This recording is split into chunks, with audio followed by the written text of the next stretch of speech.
السلام علیکم، کیسے ہیں آپ صاحب؟ امید کرتا ہوں آپ سب ٹھیک ہوں گے۔ سنا ہے امریکی صدر جو بائیڈن نے پاکستان کے ایٹمی اثاثوں کے بارے میں بیان دیا ہے۔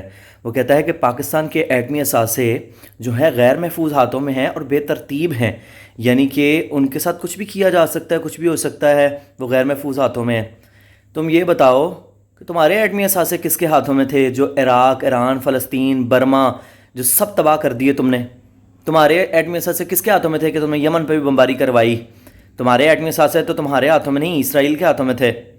تم بات کرتے ہو پاکستان کے ایٹمی اثاثوں کے بارے میں، اور ایک بات واضح ہو گئی، عمران خان نے جو موقف پکڑا ہوا ہے بالکل امریکہ والا ہے، جو پاکستان کے اینٹی دشمنوں والا موقف ہے، جو پاکستان کے دشمن ہیں۔ عمران خان نے بھی یہ تھوڑے دن پہلے کہا تھا کہ پاکستان کے ایٹمی اثاثے غیر محفوظ ہیں، اور امریکہ نے بھی یہی کہا۔ ایک بات واضح ہو گئی کہ کوئی کسی قسم کی بیرونی سازش نہیں ہوئی یہ عمران خان کو اتارنے میں، بلکہ عمران خان کو جان بوجھ کر بیرونی سازش کو لانچ کرنے کے لیے اتارا گیا تاکہ امریکہ کی جو سازشیں ہیں وہ کمپلیٹ ہو سکیں۔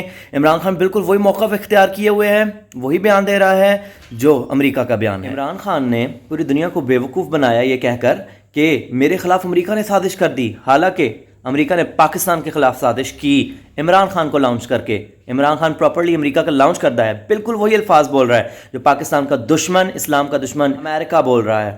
بالکل جو امریکہ کی زبان ہے عمران خان کی بھی وہی زبان ہے۔ اس سے مطلب یہ بات ثابت ہوئی کہ پاکستان کی سازش میں امریکہ اور عمران خان ملے ہوئے ہیں۔ یہ جان بوجھ کر پاکستان میں افراتفری مچانا چاہتے ہیں، یہ پاکستان کی فوج کو کمزور کرنا چاہتے ہیں اپنے بیانات دے کر۔ بھول جاؤ تم امریکہ اور عمران خان دونوں، اے پاکستان سائیاں والا ہے، رسول اکرم صلی اللہ علیہ وسلم کی پاؤں کی خاک سے لگنے کے صدقے یہ بنا ہے۔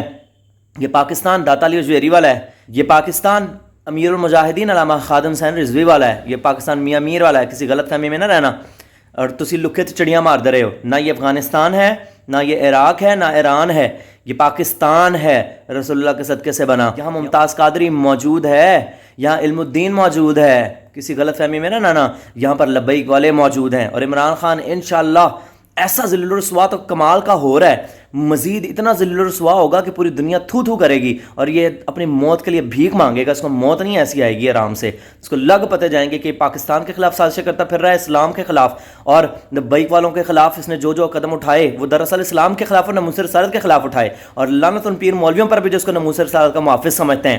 امریکہ کے خلاف تو وہ بول نہ سکے، لیکن اسلام پسندوں کے خلاف بڑی بکواسیں کرتے ہیں۔ Don't worry, the time is coming very soon, تسی سارے لتاڑے جاؤ گے بہت چنگے طریقے نال، تے لتاڑے جا رہے ہو، ایسے لیے تے چیخاں نکل رہی ہیں۔